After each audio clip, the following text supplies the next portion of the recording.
Sa ilalim ng malamlam, ngunit maliwanag at bilog na buwan, maingat na naglalakad ang mag-amang Manny at Israel sa gubat. Tahimik ang paligid, maski ang mga kaluskos nila ay bihirang marinig. Ang ama ay may hawak na isang lumang latigo. Ang hawakan nito ay gawa sa pulidong kahoy ng kamagong at ang dulo ay may nakabalot na pilak.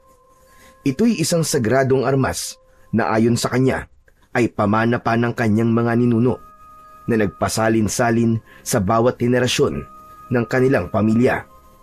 Sa kanyang tabi, bitbit naman ng kanyang 10 taong gulang na anak na lalaki ang isang panak na may pakong tanso sa magkabila ang dulo. Isa ring espesyal na sandata na ang mga palaso ay inilubog sa banal na langis, asin at dinasalan ng orasyon. Ang ama ay hindi lang basta nangangaso ng mga hayop.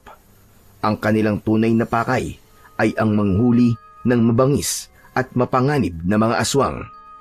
Sa tuwing kabilugan ng buwan, sinasadya nilang magpunta sa gubat. Ito ang oras kung kailan nagiging aktibo at malakas ang mga nilalang ng dilim. Ayon sa matatanda, ang liwanag ng buwan ay nagbibigay lakas sa mga nilalang at pinipili nilang lumabas para makahanap ng pagkain. Kaya naman, ito ang pinipiling araw ng mag-ama para lumaban. Sapagkat para sa kanila, ang pakikitigma ay hindi dapat laging madali. Mas gusto nilang dalawa ang isang makatarungan at may saysay na laban. Lumaki si Israel na sanay sa ganitong buhay. Maliit pa lang siya, nakikita niya na kung paanong pinoprotektahan ng kanyang ama ang kanilang baryo sa mga nilalang na kumikitil ng buhay. Hindi lahat ay naniniwala sa kanila. Para sa iba, kathang isip lang ang mga halimaw. Pero para sa mag-ama, ito ay katotohanan na kanilang hinaharap sa tuwing sumasapit ang bilog na buwan. Anak, magdahan-dahan ka ng hakbang. May nararamdaman ako sa paligid natin. Tumango si Israel. Nagkatinginan ang dalawa nang sa bandang unahan nila ay nakarinig sila ng ingay na parang may ngumangasab. Bigla silang napahinto. Hinto! Sandali lang. Sigurado ko na hindi tayo mabubukya ngayong gabi, anak. Oo nga po, Tay. Tara na, tignan po natin. Dahan-dahan silang lumapit. Hinawi ang mga matataas na damo at sa isang hakbang pa ay tumambad sa kanila ang isang baboy ramo. Mas malaki ito kaysa sa karaniwan at maitim na maitim ang balat. Ngunit ang nagbigay ng kilabot sa mag-ama ay ang makita nilang may kinakain ito. Diyos ko, Tay! Katawan po ng taong kinakain niya! Tumigil sa pagkain ng baboy ramo, tila nakaramdam. Tumaas ang matutulis nitong mga tenga na parang may pinakikinggan sa paligid. Unti-unti itong tumingin kung saan direksyon sila nagtatago. Ang mga mata nito'y nagbabaga at may tumutulong dugo sa bibig. Biglang sumugod doon ang baboy ramo. Biglang napaatras si Israel, pero ang tatay nito ay hindi natinag. Matapang itong lumabas at hinarap ang hayop. Punyemas kang aswang ka! Dumali ka na naman, ha? Tay, mag-iingat ka! Mabangis ang aswang, ngunit bago pa ito makalapit, naging maagap ang matanda. Agad niyang iwinasiwas sa hangin ang kanyang hawak na latigo. Isang malakas na tunog ang umalingaw-ngaw sa katahimikan ng gubat. Biglang napahinto ang halimaw. Umungol ito na tila nasaktan kahit hindi naman ito tinamaan sa katawan. Mas lalo itong naging mabangis nang makabawi.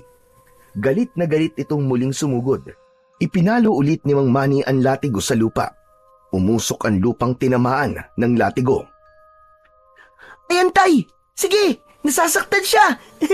Aswang ka! Akala mo makakaligtas ka! Sige, Tay! Bigyan mo ng leksyon yan! Oo, anak. Magbabayad kang aswang ka! Muli niyang ipinalo ang latigo sa lupa. Mas malakas. Tumilapo ng aswang at sa pagkakataong yun, ang balat niya sa likod ay biglang nagliyab at nalapnos. Nagpagulong-gulong ito sa lupa at sadyang pinatay ang apoy na unti-unti siyang nilalamon. Nang mamatay ang apoy, ay pinilit nitong tumayo at tangkang tatakas. Tay! Tay! Umaatras yung aswang! Mukhang tatakas pa yata! Ako na pong bahala sa kanya! Lumapit si Israel at agad na iniumang ang pana at pinakawalan ng palaso. Tumama ito sa may bandang tagiliran ng halimaw, pero parang hindi man lang ito nasaktan. Lalo lang itong nagalit at tumakbo papunta sa kanya. Anak! Dumapa ka! Agad na dumapa ang bata. Saktong iwinasiwas ang latigo sa ibabaw niya at tumama sa aswang. Isang malakas na sigaw ng matinding sakit ang kumawala dito. Hindi na ito makagalaw. Kitang-kita ni Israel na may gumagapang na maliwanag na likido sa katawan ng aswang. At habang kumakalat ito, unti-unti itong nanghina. Nangisay hanggang sa mawalan na ng buhay. Unti-unti na rin itong kinain ng apoy. Ayos! Ang galing mo talaga, Tay! Sana maging kagaya niyo rin ako paglaki ko. Tahimik na ngumiti ang lalaki habang pinagmamasdan ang nasusunog na bangkay ng aswang. Ang liwanag naman na mula sa apoy ang nagbigay liwanag para makita ang muka ng aswang. Darating ang araw, anak. Basta palagi ka lang makikinig sa akin. Tay, salamat po ah. Tinuruan niyo po ako kung paano maging matapang. At tinuruan niyo po ako kung paano lumaban. Paglaki ko, talaga magiging tulad ko rin kayo. Walang inuurungan. Palaging nakahandang ipagtanggol ang iba. Hindi mo naman kailangan lumaki, anak, para magawa yon. Kaya mo na, anak. Naniniwala ako sa'yo. Konting practice na lang sa paggamit mo ng pana. At saka nga pala, itong latigo. Malapit ko nang ipamana to sa'yo. Maaari mo na itong gamitin sa pagpuksa sa mga aswang. Po, ibibigay niyo na po sa akin ang makapangyarihang latigo na yan? Bakit, Tay? Magre-retiro ka na po ba? Retiro? Hindi, anak. Pero syempre naisip ko lang na dapat ay maihanda na kita na maaga para kung sakali mang hindi ko na magampanan ng tungkulin ko, panatag na ako may papalit sa akin. Eh bakit naman po? Hindi niyo na po magagampanan. Ang lakas-lakas niyo pa naman po ah. Saka hindi naman po kayo mawawala, di ba? Siguro may balak lang po kayong puntahan, no? Wala naman. Pero alam mo kasi, anak, hindi sa lahat ng oras kasama mo ko. Dapat talaga na masanay na kita para kahit dumating na ang araw na wala na ako sa tabi mo, alam mo pa rin kung paano mo ipagtatanggol ang sarili mo. Ang kuya mo at ang buong baryo laban sa panganib na dala ng mga aswang. Kayang-kaya ko na po sila, Tay. Huwag po kayong mag-alala. Alam kong kaya mo, anak. Kaso, yung mga nakalaban natin, mga pangkaraniwang aswang lang sila. May mas nakahihigit sa kanila na ibang uri ng mga aswang. At yun ang dapat mong paghandaan. Talaga po? Meron pa pong mas makapangyarihan pang aswang? Oo naman. Teka. Tignan na nga muna natin tong kawawang bangkay kung sino siya. Lumapit ang mag-ama sa dugo ang bangkay na kanina lamang ay nilalapa ng aswang. Nang makalapit sila, agad itong nakilala ni Mang Manny. Teka, kung di ako nagkakamali, si Hilario to. Ano po? Si Mang Hilario? Yung mga ngahoy po? Hala, bakit? Malamang ay inabot na naman to ng gabi sa pangunguha ng kahoy dito sa gubat. Ilang beses ko na kasi siyang pinagsabihan na wag na magpapagabi dito lalo na kapag bilog ang buwan. Pero yan, matigas ang ulo nilapa tuloy ng aswang. Sayang, kung medyo napaaga lang po sana tayo ng dating dito, Tay, baka naligtas po natin siya. Kawawa naman si Mang Hilario. Huwag ka nang malungkot, anak. Hindi natin mababantayan ang lahat. Ang kaya lang natin, magbawas ng mga nilalang na masama. Dahil ang bawat mapapatay nating mga aswang, maraming buhay ang maaari nating mailigtas. Sa sinabing yon ng kanyang ama, mas lalo nang naunawaan ng bata ang kahulugan ng ginagawa nila. Hindi lang yun basta pakikipaglaban, kundi tungkol din sa pagliligtas at pagprotekta sa kanilang mga kababaryo. Matapos ang ilang sandali, nagpahinga ang mag-ama sa ilalim ng matandang puno ng balete. Hiningal si Mang Manny. Hawak pa rin ang latigo sa kanyang isang kamay. Anak, punasan mo nga ng pawis si tatay. Opo, sige po. Agad na lumapit si Israel. Inilabas niya ang kanyang maliit na panyo at pinunasan ang noo at leeg ng kanyang ama. Napansin niya ang bahagyang panginginig ng balikat nito. Tay, ayos lang po ba kayo? Gusto niyo po ba ng tubig? Ayos lang ako, anak. Medyo napagod lang ako kanina. Napagod? Bakit naman po kayo mapapagod? Hindi naman po kayo dating ganyan. Mas mabangis pa nga po yung nakakalaban natin noong mga nakaraang araw Pero parang baliwala lang po sa inyo yung pagod. Pero bakit ngayon? Parang... Ganito talaga, anak. May mga pagkakataong humihina rin ang espiritual na lakas ng isang antingero. Kung minsan pa nga, sa tuwing ginagamit ang mutya, nakakakuha ito ng enerhiya mula sa tao. Kaya yan, mabilis ako napagod. Pero di ba tay, sanay na po kayo sa pakikipaglaban? Bakit ka naman po manghihina? Oo, anak. Sanay nga ako sa pakikipaglaban. Pero hindi ibig sabihin nun, hindi na ako mapapagod. Basta anak, mauunawaan mo din kung bakit ako ganito. Mahirap po sigurong ipaliwanag, no? Tay, pwede niyo po ba akong kwentuhan tungkol po sa hawak niyo pong latigo? Ito ba latigo ng ahas? Opo, tay. Bilib na bilib po talaga ako sa latigo niyo, tay. Napakalakas niya pong sandata. Mantakin niyo po, kahit hindi pa tumatama, nasasaktan na po agad yung kalaban yung aswang. Yung iba pa nga po, makita pa lang po yung latigo niyo, abay nagkakandara pa na para makatakas. Malakas talagang sandata to, anak. Pinanday at pinatibay ng panahon. Galing pa to sa mga ninuno natin. Ito ang pinakamatandang pamana ng ating angkan.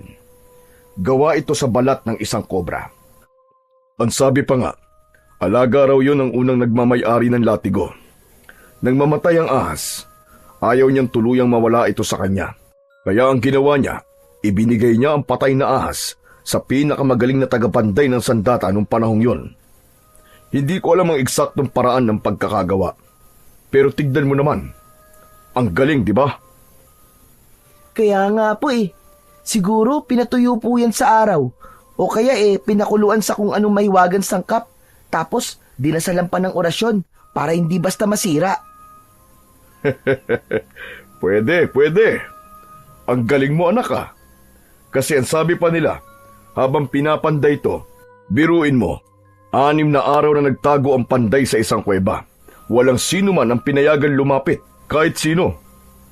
Hala, kaya pala naging isang makapangyarihang sandata ang latigo ng ahas, tay. Grabe pala ang pinagdaanan bago tumabuo. Tama. Pero alam mo ba, parang buhay pa rin ang latigong ito. Ano? Buhay po? Oo, anak. Tama ka. Para pa rin siyang buhay. May sarili siyang diwa at marunong siyang makaramdam. Wow! Ang galing po talaga, tay. Tatay, may kahinaan po ba ang latigo ng ahas? Meron, anak. Kung ang may hawak nito ay walang pananalig sa kapangyarihang taglay nito at walang paninindigan, hindi ito tatalab. Minsan ay mas lalo pa nitong ipapahamak ang gumagamit. Kaya nitong makilala ang mabuti at masama. Kung ganun, tay, hindi po pala ito pwedeng mapunta sa kamay ng masasama kasi hindi po tatalab sa kanila. Tama ka. Pero dapat mo pa rin ingatan, lalo na kapag naibigay ko na sayo.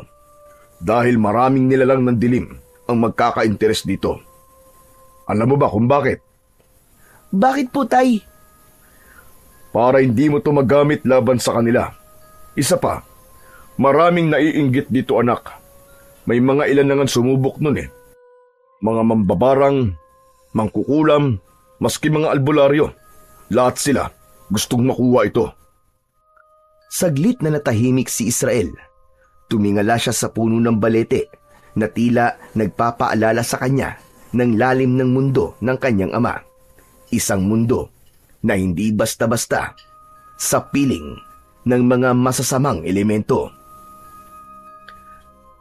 Ikaw ang magpapatuloy ng lahat, anak. Lahat ng ginagawa nating ito. Sana, panindigan mo habang buhay.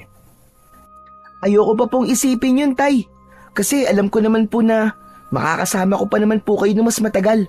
Basta, habang hindi pa po kayo nagsasawa sa ganitong ginagawa natin, handa ako magpaturo ng mas marami pa, Tay. Gusto ko pong maging handang-handa na. Alam ko, anak, at masaya ako sa naririnig ko. Subalit kung sakali na dumating ang panahon na hindi ko na kayang ituro lahat sa iyo, may isang tao na gusto kong lapitan mo. Ha? Sino naman po yun, Tay? Si Cardo. Isa siya sa pinakamagagaling na antingero na nakasama ko noon. Matagal na kaming hindi nagkikita, pero hindi ko makakalimutan ang mga pinagsamahan namin. Cardo? Oo, si Cardo. Matagal kami nagsama sa pangangaso ng mga aswang noon. Binata pa ako. Siyang nagturo sa akin ng lahat ng alam ko tungkol sa pakikipaglaban at sa paggamit ng latigo na to. Talaga po, Tatay? Mas magaling po siya sa inyo? Oo, marunong siya. Maabilidad at mabilis kumilos. Matalino din at saka matyaga. Parang ang galing-galing naman po ni Mang Cardo, Tay. Nasaan na po siya ngayon? Ang alam ko, nasa kabilang bayan lang naman siya. Malapit lang dito. Pero hindi na kami nagkikita eh. Ni wala na nga akong balita tungkol sa kanya. Bakit po ganun? Ba't po kayo naghiwalay? May isang malupit na laban kaming pinagdaanan nun. Halos ikamatay namin pareho. Pagkatapos nun, para bang napagod na siya. Mas ginusto niya ng tahimik na buhay. Pero kilala ko yun. Kung matatagpuan mo siya at hihingi ka ng tulong niya, alam ko na handa pa rin yung tumulong. Basta alam niyang may dahilan. Sana po, makita at makilala ko po siya. Kapag itinadhana ang mga bagay, anak, mangyayari yon. Pero kapag nangyari nga yun, maging seryoso ka ha. Kasi wala naman ako mapagmamanahan kundi ikaw lang. Di naman pwede ang kuya mo. Opo, Tay, pangako po. Hindi ko po kayo bibiguin. Gagawin ko po ang lahat para maging karapat-dapat na maging tagapagmana nyo. Yan ang gusto kong marinig sa'yo, anak. Ilang oras pa ang lumipas at nagpasya na ring umuwi ang mag-ama. Ang bangkay ni Mang Hilario ay iniwanan na nila. Pagdating sa baryo ay hindi nila ipinaalam sa kahit na kanino ang nangyari. Ginawa nila yon hindi dahil sa wala silang malasakit, kundi dahil batid nila ang magiging takbo ng sitwasyon kung isusumbong pa ito sa mga kinauukulan. Sanay na sila sa ganitong pangyayari. Kapag may natatagpo ang nilapa ng mga aswang, hindi na nila ito idinaraan sa pulisya o sa mga opisyal ng baryo. Hindi nila gustong mapagbintangan, lalo na't walang ebidensya ang mga kwento nila tungkol sa mga nilalang ng gabi. Isa pa, tiyak nilang may makakakita sa bangkay kinabukasan at maililibing ito ng maayos ng mga taga-baryo. Para kina Tatay Manny, sapat na ang kanilang ginagawa. Tahimik silang nakauwi ng kanilang bahay. Kinabukasan, maagang nagising si Israel. Agad niyang hinanap ang kanyang ama pero wala pa ito sa kanilang bakuran. Kadalasan kasi kapag bumabangon siya ay nakikita niya ang ama niya na nakaupo sa kanilang balkonahe habang nagkakape. Naglakad siya palapit sa pinto ng kwarto at kumatok. Binuksan niya ang pinto. Nakita niyang gising na ang kanyang ama, ngunit hindi pa ito bumabangon sa kama. Tay, ano pong nangyayari sa inyo? Di po ba kayo makatayo? Hindi ito sumagot. Napansin ni Israel na nanginginig ang katawan ng tatay niya. Butil-butil din ang pawis nito sa kanyang noo. Namumula ang mga mata at nang hawakan ito ng bata ay nalaman niyang inaapoy ito ng lagnat. Wala itong damit na pang-itaas, kaya kita rin ni Israel ang pamumula at tila pamamaga ng kanyang dibdib. Hala tay, ang init-init niyo po. Kaya niyo po ba o tatawag na po ako ng manggagamot? Hindi na anak. May sasabihin ako. Ano po yun tay? Matagal na to. Matagal ko nang iniindan sakit na to, anak. Di ko lang sinasabi sa'yo. Kasi ayoko mag-alala kayo. Ano tay? May sakit kayo? Kung ganun kailangan niyo po ng gamot? Sinubukan ko na yan pero hindi umubra. Walang nuna sa sakit ko, anak. Napatingin sa mga mata ng ama si Israel. Unti-unting namuo ang luha sa kanyang mga mata, pero pinipigilan niya itong pumatak. Hindi dahil sa hindi siya nasasaktan sa nakikitang kalagayan ng ama, kundi alam niya na sa oras na yon ay kailangan niyang maging matatag. Ramdam ko na, anak. Ito na ang huling pagkakataon ko. Kaya pakinggan mo lahat ng sasabihin ko sa'yo. At tawagin mo na rin ang kuya mo. Kailangan din niyang marinig ito. Tumango si Israel, sabay takbo palabas ng silid. Agad niyang pinuntahan sa kabilang kwarto si Joshua. Nakita niyang mahimbing pa rin ang tulog ng kanyang kuya. Kuya! Kuya, gising na! Kuya! Si tatay, bilisan mo! Biglang napamulat ng mata si Joshua at tinignan ng masama si Israel. Marahan itong bumangon. Ano ba? Ba't ka ba kasi nanggigising? Pambihira naman eh. Naputoy tuloy yung panaginip ko. Sayang ang ganda-ganda pa naman. Hindi ko tuloy nakita yung mukha ng Prince Charming ko, no? Po, pero pinapatawag ka kasi ni tatay eh. Kailangan daw niya tayo makausap. Ano na naman ba yon? Diyos ko naman. Kuya, mukhang mamamatay na siya eh. Ano? Ano ba yung sinasabi mo, Israel? Ano nangyari kay tatay? Basta sumama ka na, bilisan mo. Mabilis na tinakbo ni Joshua ang kabilang kwarto at umupo sa tabi ng kanyang ama. Di na ito nakapagbihis ng damit. Ang suot niya ay isang manipis na duster at di pa niya natatanggal ang makapal na kolorete sa muka. Nanlalambot pa siya sa antok, pero agad na naalarma sa sinabi ng kanyang kapatid. Tay, bakit po? Ano po nangyari sa inyo? Ano po, dadalhin ka na po ba namin sa ospital? Hindi na ako magagamot, anak. Nararamdaman ko. Hindi na ako magtatagal. Ano ba yung sinasabi niyo, tay? Hindi ba't kagabi lang ang lakas-lakas niyo pa? Ano ba nangyari, Israel? Sabihin mo nga sa akin kung ano nangyari sa inyong dalawa kagabi. Wala naman po eh. Hindi ko nga po alam kung bakit nagkaganyan si tatay. May mga sakit talagang hindi na nagagamot, mga anak. At kapag oras mo na. At ito na, dumating na ang oras ko. Huwag kang magsalita ng ganyan, tay. Bumagsak ang luha ni Joshua sa kanyang pisngi. Hinawakan niya ang kamay ng ama habang patuloy ang kanyang paghikbi. Tay naman, huwag niyo po kaming iwan. Kailangan po namin kayo, pakiusap po. Tay! Habang panay ang iyak ni Joshua, nanatiling tahimik lang si Israel. Joshua, anak, ikaw ang mas nakatatanda. Ibibiling ko sa iyo ang kapatid mo. Huwag mo siyang pababayaan at huwag mong hahayaan na magkahiwalay kayo. Kailangan palagi kayong maging magkakampi. Tay naman eh. Maski naman hindi niyo sabihin sa akin yung nagagawin ko. Siyempre kapatid ko siya. Mahal ko si Israel. Salamat, anak. Israel, lumapit ka. Dahan-dahang lumapit ang bata sa kanyang ama. Agad na iniutos nito kay Israel na kunin ang maliit nitong baul. Sinunod niya ito. Medyo mabigat ang baul, pero kinaya niyang buhatin palapit sa kanyang ama. Binuksan nila ito at kinuha ni Tatay Manny ang sandata niyang latigo.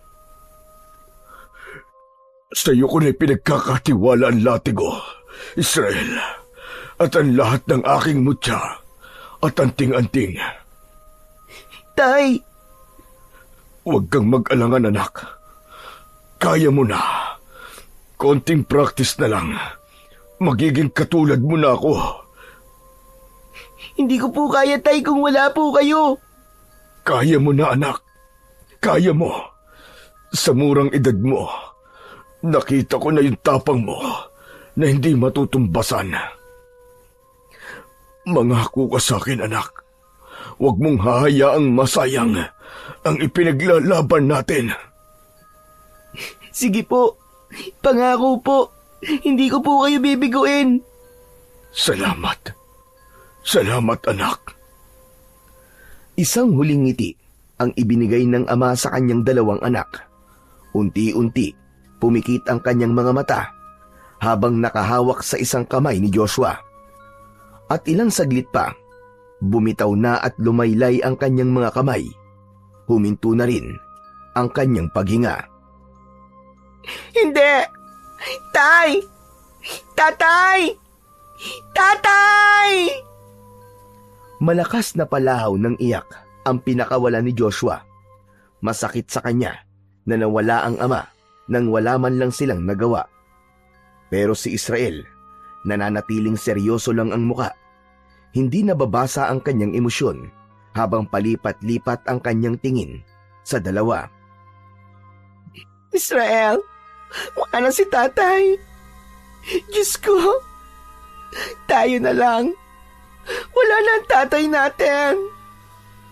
Muling kinuha ni Joshua ang kamay ng kanyang ama at lumuhod sa gilid nito. Tay, patawad po sa lahat ng naging kasalanan ko sa inyo. Hindi ko alam na ganito pala kalala ang pinagdaraanan nyo. Hindi natin kasalanan, kuya. Ganyan naman talaga si tatay eh. Mas pinili niyang tiisin ang sakit kaysa maging pabigat sa atin. Pero bakit naman ganito? Bakit biglaan? Hindi ko po alam eh. Pero kagabi napansin ko na po na parang may kakaiba sa kanya. Pinagpapawisan po siya tapos hinihingal. Ang sabi po niya eh, ayos lang po siya. Hindi ko naman din alam.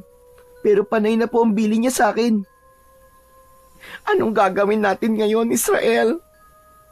Ililibing po natin siya ng maayos sa sementeryo. Paano mo nagagawa yan? Ang alin po, kuya? Yang ganyan? Parang baliwala lang sa iyo ang pagkamatay ni tatay. Hindi ka man lang umiiyak. Hindi ka ba nalulungkot? Nalulungkot po. Pero wala naman na po akong magagawa, di ba? Hindi na nga siya gigising maski umiyak pa ako ng umiyak. Saka sabi niya po sa akin kagabi, kailangan ko daw po maging matatag. Para daw po maging kagaya ko siya. Kailangan kong maging matigas at huwag magpapatinag sa mga pagsubok. Ang dami niyang naituro sa iyo. Pero ako, ba't parang ngayon ko lang napansin na kinulang na pala kami sa oras? Wala man lang kami sapat na bonding. Hindi katulad mo, Israel. Palagi mo nakakasama si tatay. Magkaibang magkaiba ang naging ugnayan ni na Israel at Joshua kay Tatay Manny. Si Israel ang palaging kasama nito saan man magpunta. Mas malapit sila sa isa't isa. Para silang magkaibigang sundalo sa gitna ng digmaan. Parehas sila ng hilig, paniniwala at kakayahan. Ibinuhos ni Mang Manny ang lahat ng kaalaman at pananampalataya niya sa bunsong anak. Tila ba nakatakda na talaga si Israel na siyang magiging tagapagmana niya. Ngunit si Joshua naman, iba ang naging papel sa kanilang tahanan. Masayahing tao si Joshua. Mahilig siyang kumanta, maglinis ng bahay, magluto at iba pa. Mula nang mamatay ang kanilang ina, ay siya na ang tumayong ilaw ng kanilang tahanan. Siya ang nag-alaga kay Israel noong maliit pa ito. Siya ay isang bakla. Malambot ang kanyang kilos at parang babae kung manamit. Si Mang Manny, bagamat isang tipikal na lalaking malakas at matapang, ay hindi kailanman ikinahiya ang pagkatao ng kanyang panganay. Hinayaan niya lang ito sa kung ano ang gusto nitong gawin sa buhay. Hindi nga lang sila naging malapit, pero malaki ang respeto niya at pagmamahal sa kanyang anak. Ngunit ang kawalan ng sapat na oras at sa mga nasayang na pagkakataong naging mas malapit sana sila, yun ang pinaghihinayangan ni Joshua. Agad na inayos ang burol ng kanilang ama. Tumulong ang mga kaibigan nito at ilang mga tao na di nila inaasahan. Mga tao na minsan daw na natulungan ng kanilang ama. Nalaman ng magkapatid na si Mang Manny pala ay mahal na mahal ng maraming tao dahil sa pagiging isang mabuting tao nito at pagiging matulungin. Nang makita ni Israel na nasa loob na ng kabaong ang ama, kahit ilang ulit pa niyang piliting pigilan ang luha, husa na itong pumapatak. Sa tabi niya, humahagulgol naman ng walang tigil ang kanyang kuya. Ang araw na yon ay hindi naging madali para sa kanila. Parehas na di pa rin makapaniwala ang dalawa sa isang iglap ay nanakawin ng kamatayan ang buhay ng kanilang ama. Isang mandirigmang matapang, isang ama na laging handang ipagtanggol ang kanilang pamilya, ngayon tahimik ng nakaimlay sa loob ng kabaong. Habang abala ang mga tao sa pag-aalay ng dasal, may isang lalaking tumayo sa tabi ni Israel. Tila galing sa malayo, sunog sa araw ang balat, magaspang ang mga palad, at ang pinakamapapansin sa kanya ay ang pahilis na peklat sa kanyang muka. Mula sa kanang noo, pababa sa pisngi, may kabang naramdaman si Israel nang mapansin ang lalaking yon. Kinamayan sila ng lalaki at agad itong nagpakilala. Namilog ang mga mata ni Israel. Ako nga pala si Cardo. Ano po? Kayo po ba ang Mang Cardo na binabanggit po sa akin ni tatay na kaibigan niya? Ano ka mo? Binanggit ako ng tatay mo. Bakit? Bilin niya po kasi sa akin. Hanapin ko daw po kayo pag wala na siya. Makiusap daw po ako sa inyo na turuan niyo raw po ako sa pakikipaglaban at sa paggamit po ng latigo ng ahas. Talaga? Sinabi niya yun? Opo, kasi sabi niya, baka raw po di niya maituro ang lahat ng dapat kong malaman kaya kailangan ko po magpaturo sa inyo. Kasi mas mahusay daw po kayo kaysa sa kanya. Ikaw daw po nagturo sa kanya kung paano po makipaglaban. Totoo po ba yun, Mang Cardo? Pambihira talaga tong kaibigan ko. Maski matagal na pala kaming hindi nagkikita, hindi pa rin siya nagbabago. Palagi niyang binubuhat ang aking bangko. Ano po yun? Ang ibig kong sabihin, hindi pa rin niya nakakalimutan ang mga pinagsamahan namin. Palagi pa rin niya akong pinagmamayabang, maski ang totoo.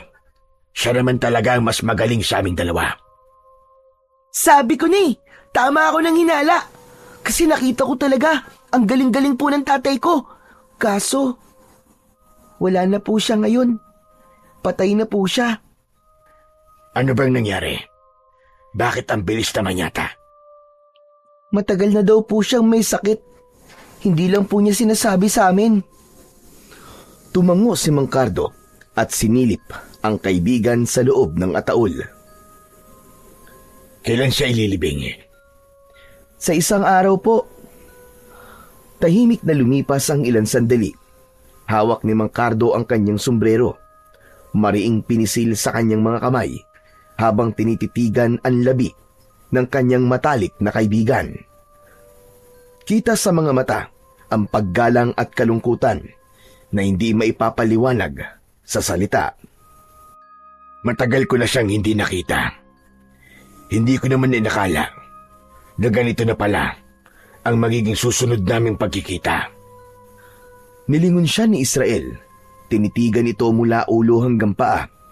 May kung anong pagkakapareho sa ama nito. Ang tikas, ang matalas nitong mga tingin, at ang kilos. Hindi alam ni Israel kung anong eksaktong pinagsamahan ng kanyang ama at ng matandang kaharap niya ng oras na yon. Pero malinaw sa kanya ang isang bagay. May tiwala ang kanyang ama kay Mang Cardo. Sapat na yon para maramdaman niyang ito nga ang tamang tao na dapat niyang lapitan para matupad ang pangarap niyang maging katulad ng kanyang ama. Isang araw ang lumipas. Nasa sementeryo na ang halos lahat ng tao sa barangay. 2 tao ang sabay na inilibing ng araw na yon, si Mang Manny at si Mang Hilario. Mainit ang araw, pero malamig ang pakiramdam ni Israel. Habang ibinababa ang kabaong ng kanyang ama sa hukay, tahimik lang siya at halos hindi nagsasalita. Sa tabi niya, panay ang iyak at sigaw ni Joshua. Nasa malapit din si Mang Cardo, tahimik lang na nanonood. Nang matapos ang seremonya, unti-unti nang nagsiuwian ang mga tao. Natira na lamang silang 3. Nilapitan ni Mang Cardo ang 2. Israel, ano na ang plano mo? Taga-ibang baryo ko at may tungkuling ginagampanan doon. Hindi ako pwedeng magtagal dito. Po, pero paano po yung bilin ni tatay kung uuwi na po kayo kagad? Kung gusto mo, sumama ka sa akin at doon kita tuturuan. Sandali lang po, Mang Cardo. Ano po ba yung pinag-uusapan nyo? Anong sasama? Kanino ka sasama, Israel? Kay Mang Cardo po, kuya.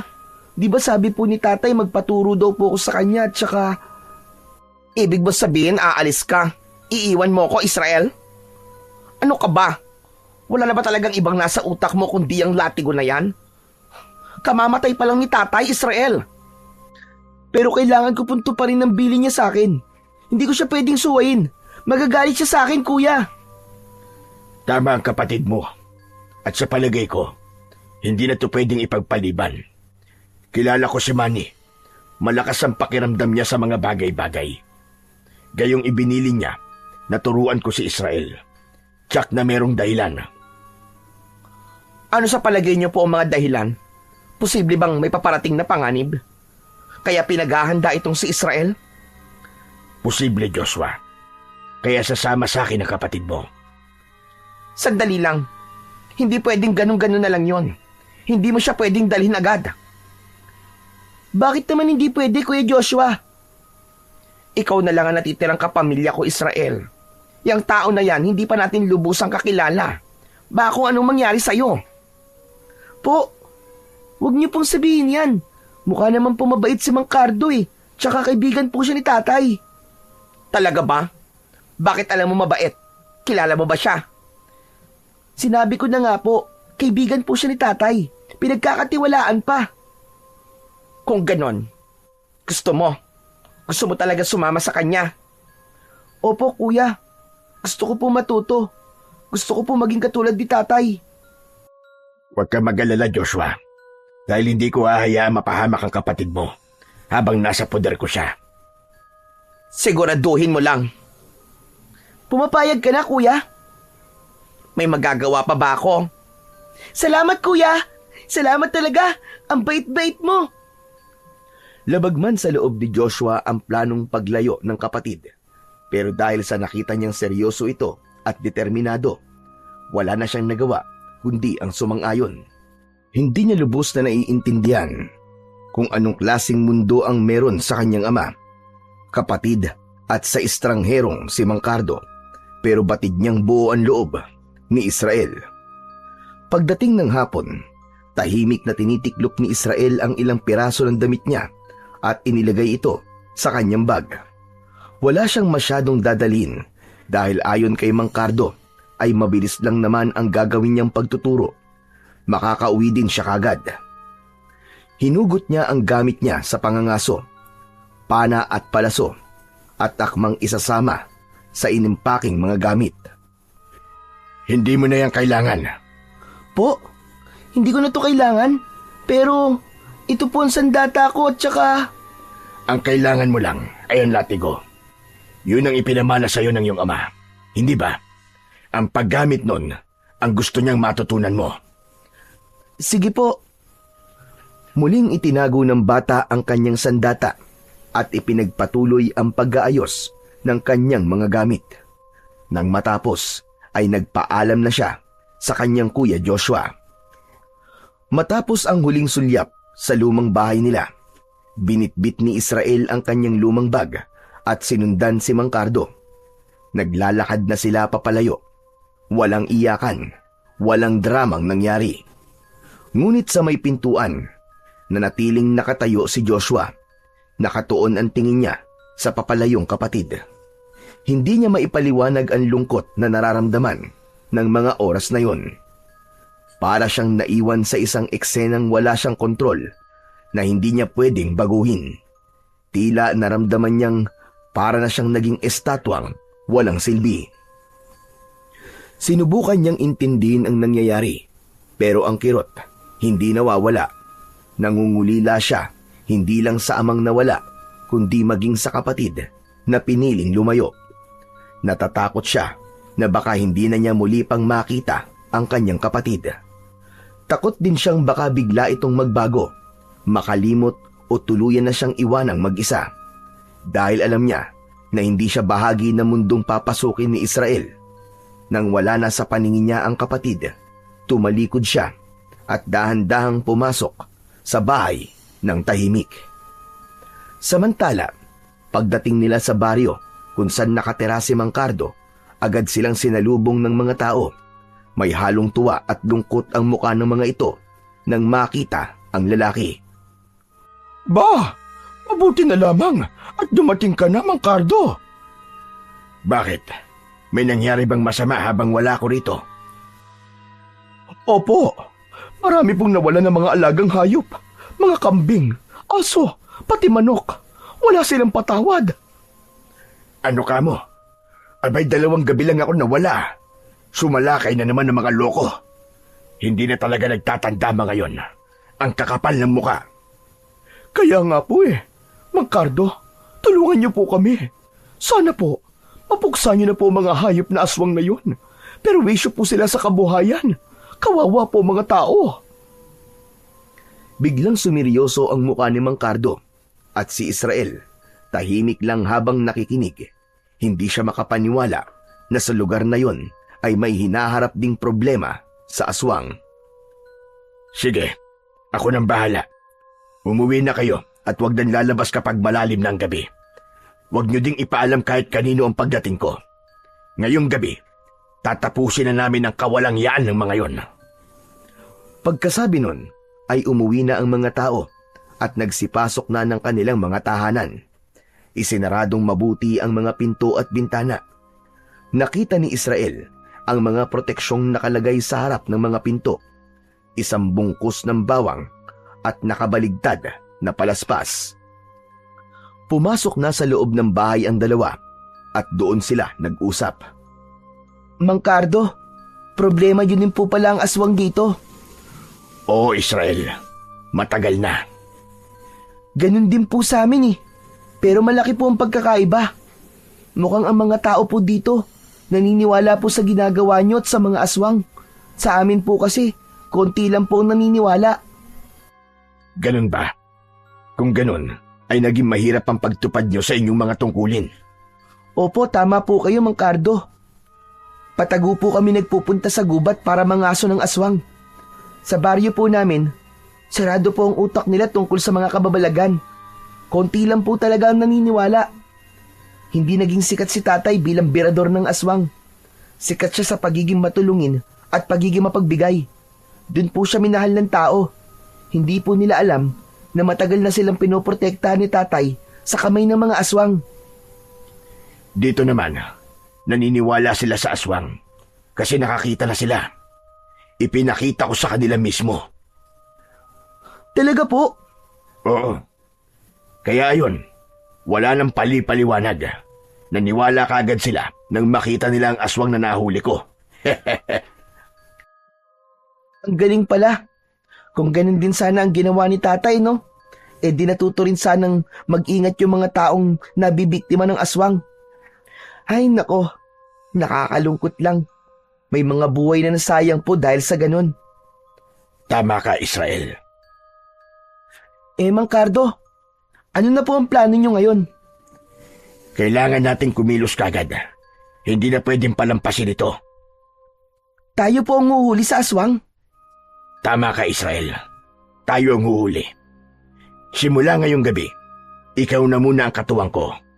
Simulan natin ngayon ang training mo. Agad siyang tinuruan ni Mang Cardo.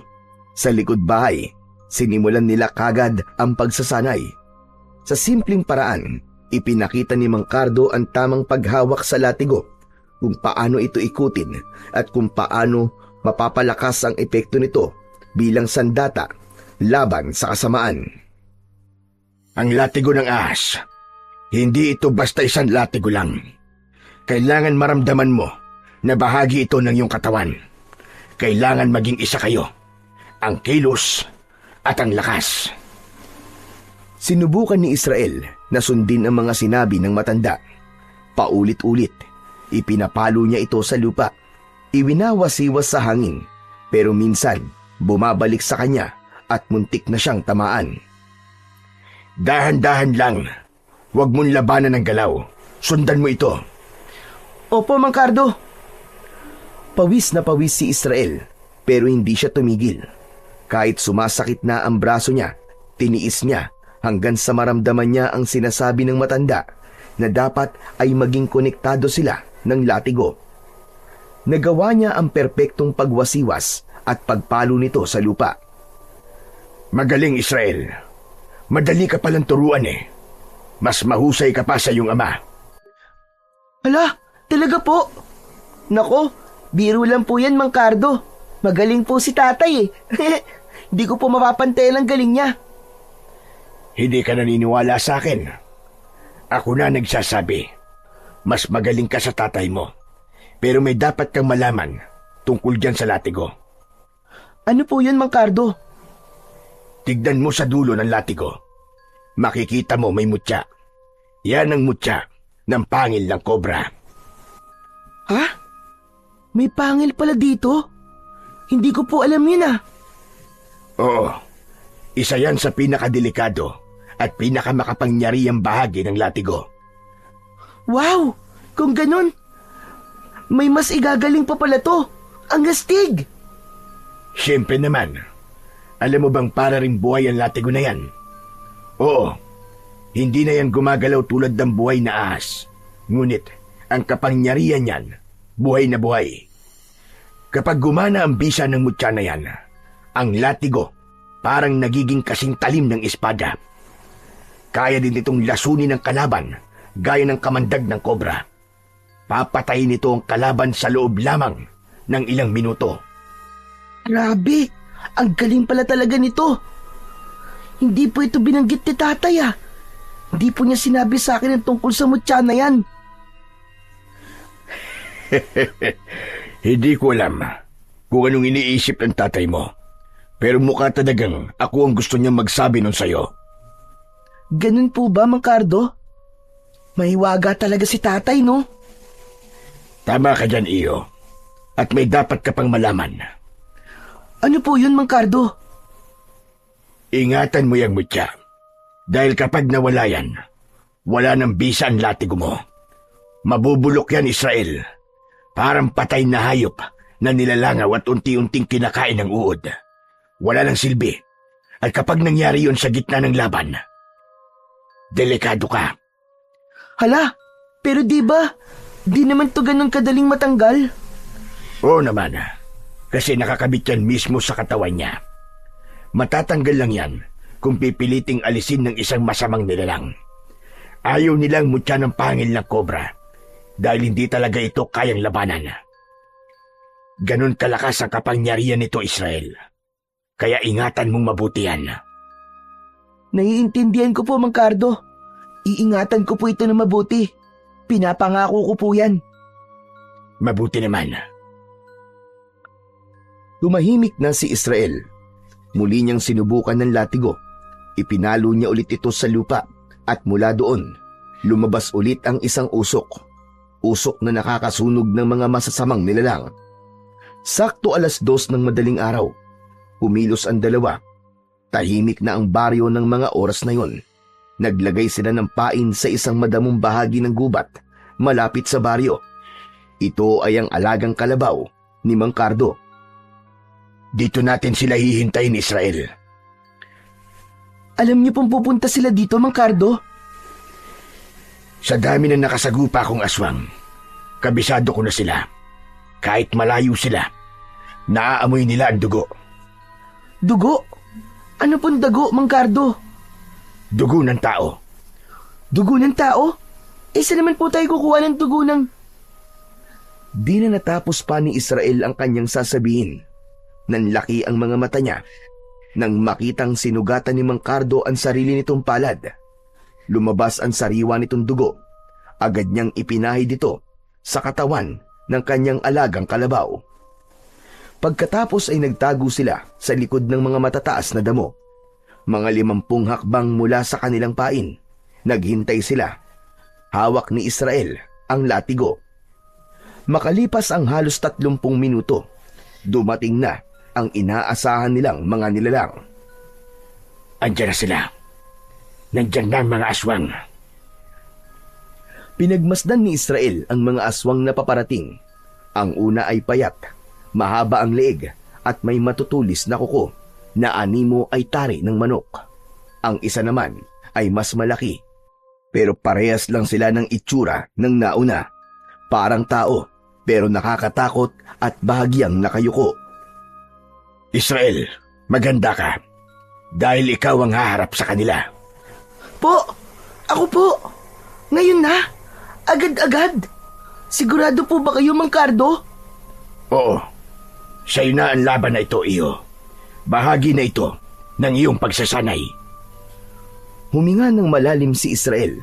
Lumabas siya sa kanyang pinagtataguan at mabilis na lumapit sa mga aswang. Bigla niyang inihampas ang latigo sa lupa. Narinig ang malakas na pagtama nito.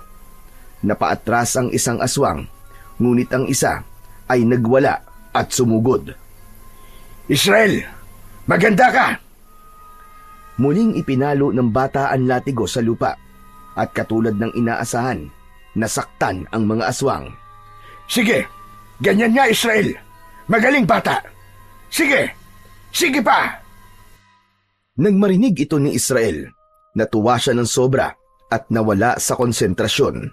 Napatingin siya kay Mang Cardo na nagtataas ng kamao.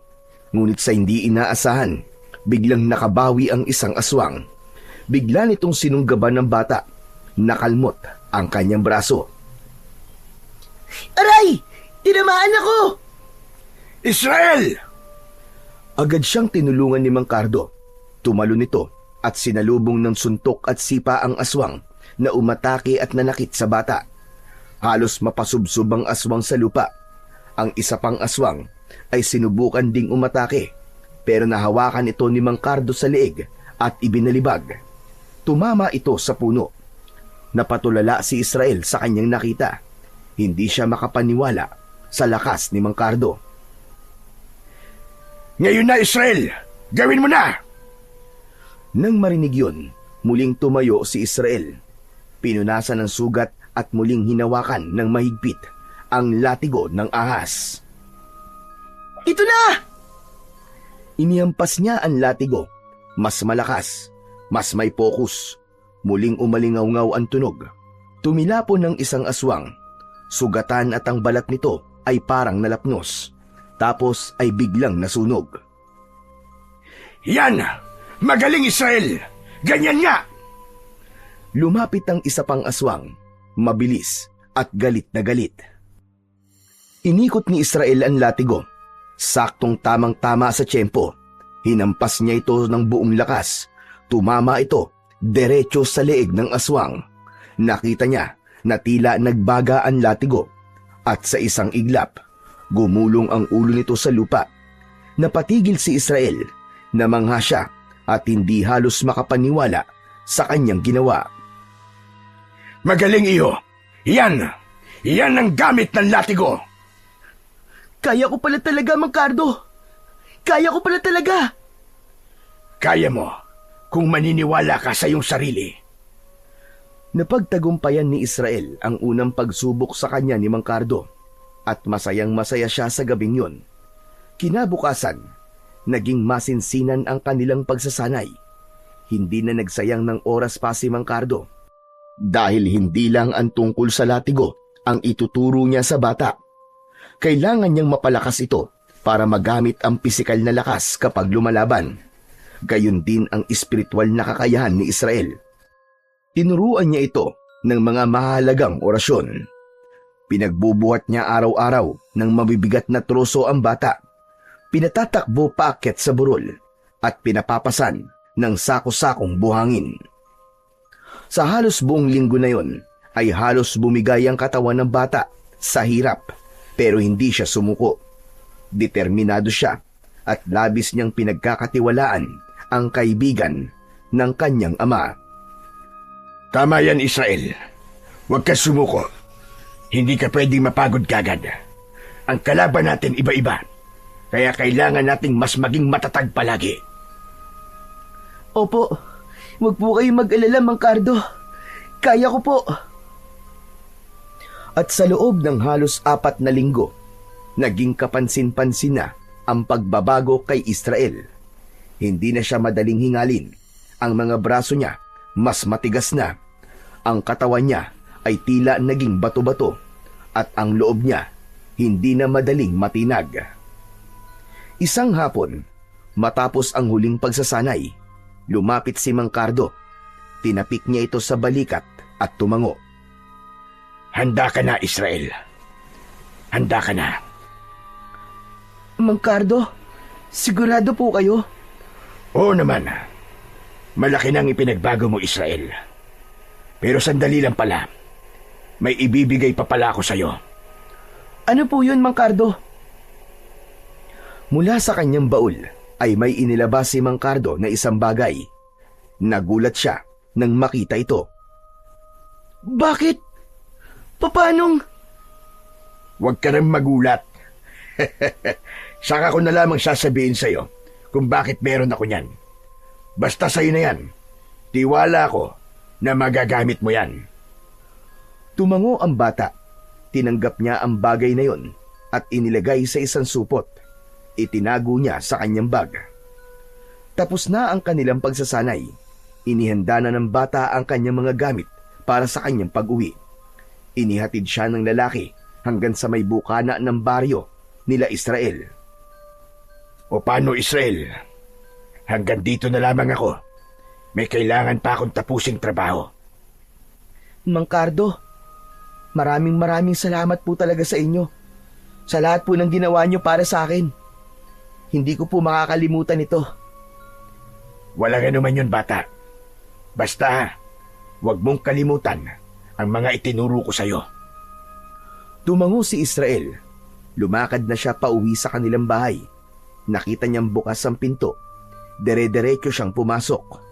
Kaagad niyang naamoy ang aroma ng nilulutong ulam sa kusina. Ang bango! Parang tinolang manok yun ah! Nagulat si Joshua nang marinig ang boses ng kanyang kapatid. Agad siyang tumakbo papunta kay Israel at kaagad niyang niyakap ito ng maigpit. Hindi niya napigilang umiyak habang pinipisil-pisil ang likuran ng kanyang kapatid. Ay! Diyos ko, Israel! Israel, nagbalik ka na! Kuya naman ni Aray! Masakit po yung kurot niyo, kuya! Aray ko! Grabe ka, ha? Wala ka man lang pasabi. Akala ko hindi ka na talaga babalik eh. O tama na po. Yung niluluto niyo po, baka masunog yun. Sayang naman po. Tinola pa naman. Mamaya matuyo ang sabaw. Ay nako no, pabayaan mo siya. Wala akong pakialam kahit matuyuan pa siya ng sabaw. Basta ako, masaya ako na nandito ka na ulit. Para ka nawala ng 1 taon, Israel. Ang lungkot kaya ng bahay nung mawala ka. Ako rin naman, kuya. Miss na kita. At saka itong lugar na to, syempre. Pati yung boses mo, na-miss ko. Yung pagtatalak mo kapag makalat ako sa kwarto, kaya kapag tinatamad ako. Diyos ko, ang dami mo maaalala eh yung pa. Masayang-masaya ang magkapatid sa kanilang muling pagkikita. Sa simpleng tawanan at kwentuhan, muli nilang naramdaman ang pagmamahal ng isa't isa na maski kulang na ang kanilang pamilya. Habang ipinagpapatuloy ni Joshua ang kanyang pagluluto, sinimulan namang ikwento ni Israel ang ilan sa kanyang mga naging karanasan, ngunit may ilang bagay siyang hindi na muna binanggit. Sa gitna ng kwentuhan nilang magkapatid, biglang bumukas ang pinto ng dating kwarto ng kanilang ama. Lumabas mula doon ang isang lalaking hindi pamilyar kay Israel.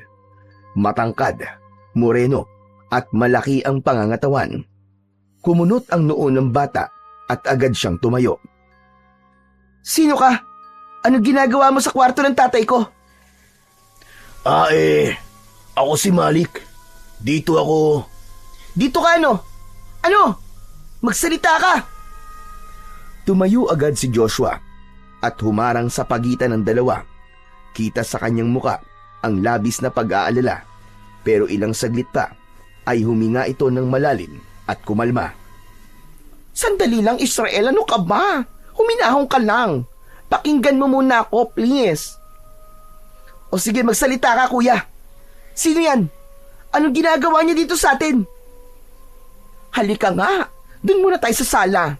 Mag-usap tayo.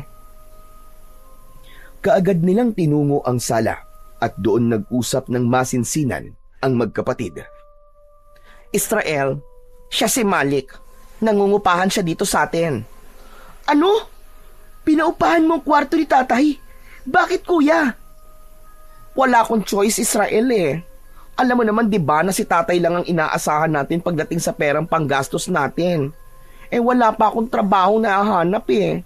Kailangan nating kumain. Kailangan nating mabuhay. Kaya ayan, malaking tulong din yung pera na ibinabayad niya sa pag-upa. Pero hindi ko siya kilala, kuya. Delikado. Nung nagpapapasok ka ng isang estranghero dito sa bahay natin. Alam mo namang maraming mahalagang gamit si tatay dito eh. Nako, nagkakamali ka ha. Hindi magkaka-interest si Malik sa mga gamit ni tatay, no? Ano ka ba? Mayamang tao yan. Hindi yan magnanakaw.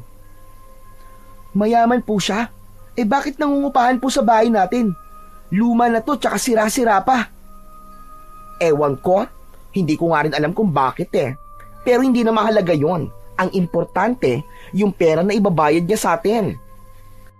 Diyan ka nagkakamali, kuya. Hindi po importante yung pera. Mas mahalaga na ligtas tayong dalawa. Ano ka ba naman? Ako ang panganay sa atin, no? Kailangan kong tumayo para sa ating dalawa. Sa isang buwan mag-aaral ka na ulit. O, saan tayo kukuha ng panggastos, aber? Hayaan mo na, Israel. Magtiwala ka naman sa akin, no? Ipaubaya mo na to. Promise, wala tayong magiging problema. Sige po, kuya. Basta, promise mo yan, ha? Oo nga. Huwag ka na mag-alala, okay? Sige, kuya. Nagkasundo ang dalawa sa isang iglap na wala ang tensyon. O Malik, halika na dito ah. Lumakad palapit ang lalaki sa kanilang dalawa. Malik, eto nga pala si Israel. Siya yung palagi kong kinikwento na kapatid ko. Hello, ikaw pala si Israel. Ako naman si Malik. Kumusta ka? Iniabot nito ang kanyang kamay sa bata para sana makipagkamay, pero hindi ito pinansin ni Israel. Napangisi ito ng bagya dahil sa pagkapahiya. Huwag ka mag-alala. Sandali lang naman ako dito sa lugar nyo eh. Mabuti akong tao, bata. Wala kang dapat na ipag-alala sa akin. Okay, sige. Sinabi mo eh. Pero, pasensya ka na lang din sa inasal ko ah. Medyo nagulat lang talaga ako. Muling bumalik sa normal ang paligid. Si Joshua ay muling bumalik sa kusina at si Malik naman ay nagpaalam na rin at muling pumasok sa kwarto. Si Israel naiwan sa sala. Patuloy na nag-iisip. May mga tanong sa isip niya na walang sagot. Ilang sandali pa, tinawag na siya ni Joshua. Sabay na silang kumain. Hindi ba sumasabay sa pagkain yung bisita, kuya? Nako, hindi no. Huwag mo nang intindihin yon. Ganyan naman talaga yan. Sa umaga tulog na tulog, hindi kumakain. Pero sa gabi, lumalabas siya. Ano, kuya? Lumalabas siya sa gabi? Bakit? Anong ginagawa niya sa labas? Naku, hindi ko alam ano. Hindi ko naman tinatanong. Hindi naman ako chismosa. Pero dapat alam mo pa rin, kuya. Basta, ang alam ko lang, parang may hinahanap siya. Ewan ko naman kung ano. Ganun ba? Oo. Ay, teka. Kalimutan mo na nga yan. Ang mabuti pa kumain ka na lang muna dyan, okay? Huwag mo nang intindihin yung bisita. Kinagabihan, nasa sala si Israel. Nakaupo at maingat na nililinis ang latigong iniwan sa kanya ng kanyang ama. Maya-maya, dumaan si Malik sa harap pero biglang tumigil ito sa kanyang paglalakad. Napansin niya ang ginagawa ng bata. Ang ganda naman ng hawak mo. Ano yan? Napalingon si Israel, saglit lang, tapos bumalik na sa kanyang ginagawa. Latigo ba yan? Mukhang luman-luma na, pero matibay pa rin. Teka, saan ba gawa yan? Parang balat ng ahas ah. Hindi sumagot ang bata. Patuloy lang ito sa pagpupunas. Pinagmasdan lang niya si Malik mula sa gilid ng kanyang mga mata. Bigla itong umupo sa tabi niya. Mas maigi pang tinignan ang latigo. Kita sa mga mata nito ang interes. Grabe, ang ganda talaga niyan ah. Parang balat ng kobra. Wala pa ring sagot mula kay Israel. Tahimik ka. Hindi bale, okay lang yan. Alam mo bang, kolektor ako ng mga kakaibang gamit. Antik, agimat, mga bagay na may kwento. Ganun ang mga hinahanap ko. Ngunit hindi pa rin siya pinapansin ni Israel. Alam mo, kung ibibenta mo yan, bibilhin ko yan. Ha? Hindi ko to binibenta, no? 20,000, ayos na? Hindi ko nga ito binibenta. Grabe ah, marunong ka din palang maglaro, no? Siguro, gusto mo pang padagdagan, no? Alam mo, rare ang ganyan. Parang may kasama pang agimat. Pwede bang hawakan? Wag niyo pong hawakan. Sinabi ko na, hindi ko to binibenta. Wala akong pake sa pera mo.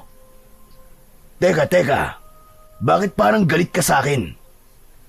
Hindi na ito sinagot ni Israel. May narinig silang papalapit na yabag. Aba? Mukhang masinsinan niyang pag-uusap niyo ah.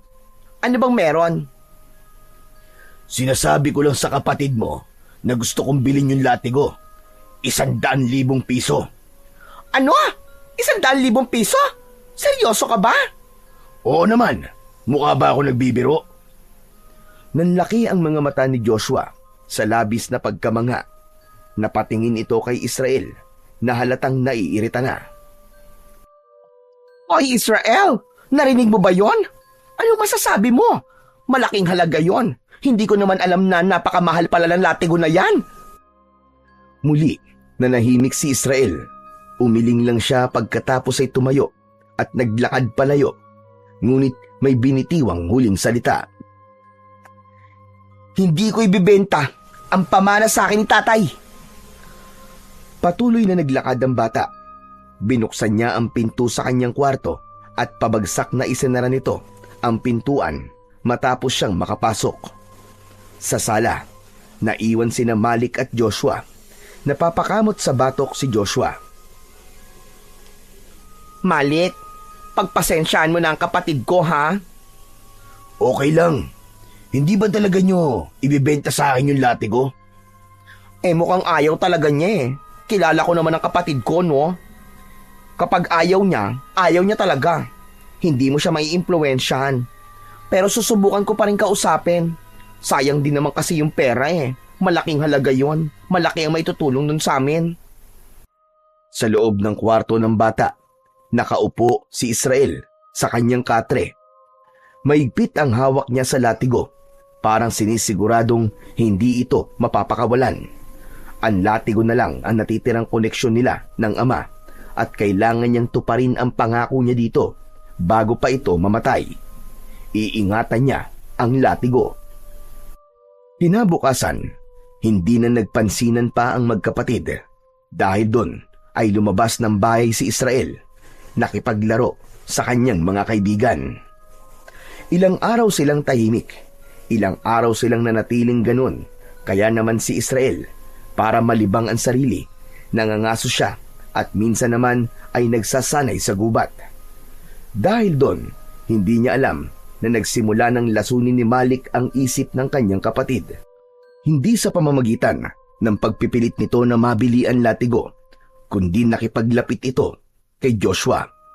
Nung una, hindi ito ganong pinapansin ni Israel, pero habang tumatagal ay may nakita na siyang kakaiba na parang may mali na sa kilos ng dalawa.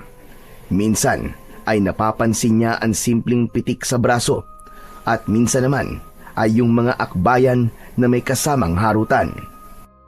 Isang hapon, habang pauwi si Israel galing sa pagsasanay, ay nadatnan niya ang dalawa na nagbibiruan. Narinig niyang tawa ng tawa ang kanyang kuya. Hinampas ni Malik ang balikat ni Joshua ng tuwalya at pagkatapos nun ay mabilis itong niyakap mula sa likod. Napahinto si Israel. Anong ginagawa niyo?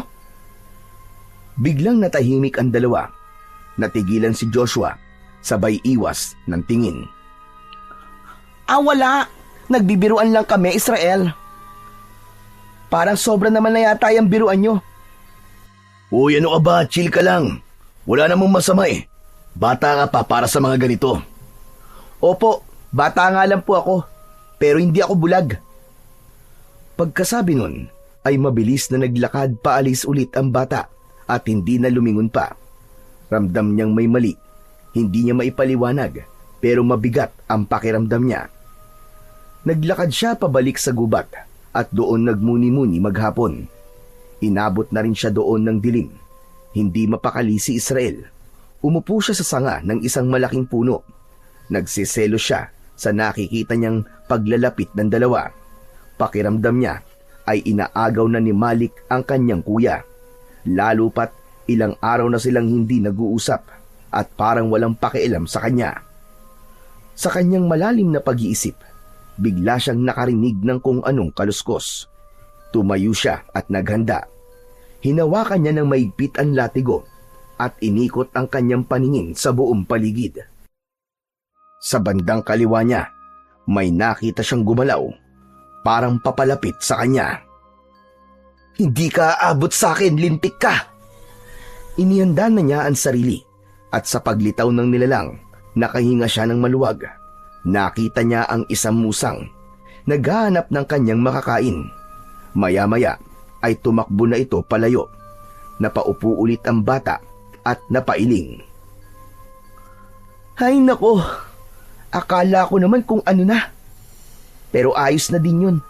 Wala akong ganang makipaglaban ngayon. Umalis na si Israel sa lugar na yon at mula doon ay naghanap siya ng maayos-ayos na mapipwestuhan. Nagdesisyon siyang doon na sa gubat magpalipas ng magdamag. Naghanap siya ng ligtas na lugar upang kanyang mapagpahingahan. Pinili niyang pumwesto sa ilalim ng puno ng balete. Inilatag niya ang kanyang sako at ginawang banig, habang ang bag na palaging hawak ay kanyang ginawang unan. Hay! Ang sarap naman dito. Presko ang hangin at tahimik. Maya-maya pa, bumigat na ang talukap ng mga mata ng bata at payapa na siyang nakatulog buong magdamag. Samantala, kinabukasan, nang magising si Israel, naramdaman niya ang kakaibang alinsangan sa umaga. Tapos ay amoy malansa ang hangin, masangsang at parang nabubulok na karne. Napaangat ng ulo ang bata mula sa kanyang pagkakahiga. Doon niya malinaw na narinig ang ingay na nagmumula sa mga tao sa baryo. Bigla siyang napabalikwas. Pinakinggan niyang mabuti ang tunog. Nang makumpirmang galing na sa baryo ang ingay, agad siyang tumakbo palabas ng gubat. Habang papalapit sa baryo, lalo niyang naririnig ang gulo, mga sigawan, iyakan at ang tunog ng maraming yabag ng paa na tila nag-uunahan sa pagtakbo. Kinabahan siya. Hindi ito karaniwang ingay ng mga nag-aaway o may sunog. Isa lang ang nasa isip niya, may trahedyang nangyari. At mas lalo pa siyang kinabahan nang makalabas na siya ng gubat ay napansin niyang papunta sa kanila ang daloy ng mga taong tumatakbo. Bigla siyang binundol ng kaba. Bigla niyang naalala ang kanyang kuya Joshua. Pagdating sa tapat ng kanilang bahay, nakita niya ang maraming tao na nagkukumpulan sa harapan. May mga umiiyak, may ilang nakatakip ang bibig dahil sa gulat. Dahan-dahan siyang lumapit at pinilit na sumiksik sa gitna ng mga tao. Doon niya nakita ang bangkay ng isang lalaking halos hindi na makilala. Wasak ang mukha nito at wakwak ang tiyan. Wala nang lamang loob. Diyos ko po! Sino yan? Mukhang dayo. Hindi ko rin siya kilala. Kuya! Agad niyang niyakap ang kuya niya nang makitang buhay ito. Inakala niya nung una na si Joshua na ang napahamak. Nakahinga siya ng maluwag. Maya-maya pa ay may narinig silang nagsalita at sinasabing aswang ang may gawa ng pagpatay. Sinang-ayunan ito ng iba pang matatanda na nakapaligid kay Israel. Napatango si Israel. Tama nga ang mga naririnig niya. Aswang ang may gawa nun. Isa sa mga nilalang na matagal na nilang sinusugpo ng kanyang ama. Nakaramdam ng konting saya si Israel nang sa wakas ay narinig na niyang may naniniwala na sa mga aswang. Ayos ka lang ba, Israel? Ayos lang po ako, kuya. Sigurado ka? Parang namumutla ka eh. Gusto mo ba? Tara na muna sa bahay. May tubig doon sa kapagkain. Dito na lang po muna ako. Gusto ko lang pong tignan. Umuwi na si Joshua. Samantalang si Israel ay lumapit sa isang lalaki na nakatingin pa rin sa bangkay. Kilala niyo po ba siya? Parang kilala ko siya iyo eh. Pero hindi lang ako sigurado ah. Ay, oo nga. Apo siya ni Mang Celso. Yung balikbayan. Naalala ko na. May balat yun sa baba eh. Diyan oh, sa ilalim. Nakita ko yan kahapon habang kumakain sa tindahan ni Junjun eh. Diyos ko, siya nga. Kawawa naman. Kaya nga po, kawawa talaga. Ang balita ko eh, matagal nang naninirahan yan sa abroad. Tapos umuwi lang dito sa Pilipinas para magbakasyon. Nako, wala pa halos 24 oras. Ginawa ng hapunan ng aswang. Nanatiling nakatayo si Israel sa tabi ng bangkay. Habang unti-unting nagsisidatingan pa ang mga tao. Dumating na rin ang pamilya ni Mang Celso at kinilala ang bangkay ng biktima. Hindi sila makapaniwala sa sinapit ng binata. Habang pinagmamasdan ni Israel ang dugo ang katawan, ay muling nanumbalik sa isipan ng bata ang mga gabing nangaso sila ng kanyang ama. Naalala din niya ang lahat ng mga sinasabi at bilin nito sa kanya. Naituloy niya ang tungkulin ng kanilang lahi, ang maging protektor at tagapangalaga ng kapayapaan sa baryo. Oras na. Oras na para harapin ko sila. Ano yun? May sinasabi ka ba, bata? Wala po. Pasensya na po.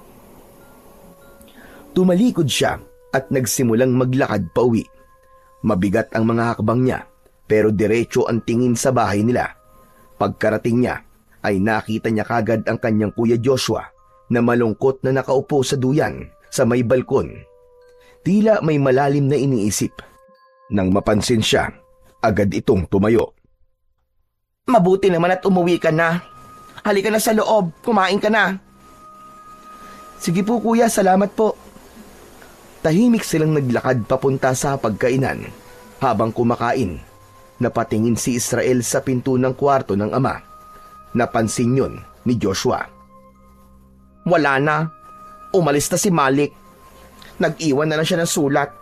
Pasensya na raw. At siya pa naging dahilan ng gulo nating dalawa. Mabuti naman. Siya nga pala kuya. Naawa ako dun sa lalaki kanina. Grabe talaga yung itsura. Sigurado ako. Mabangis na aswang ang may gawa nun.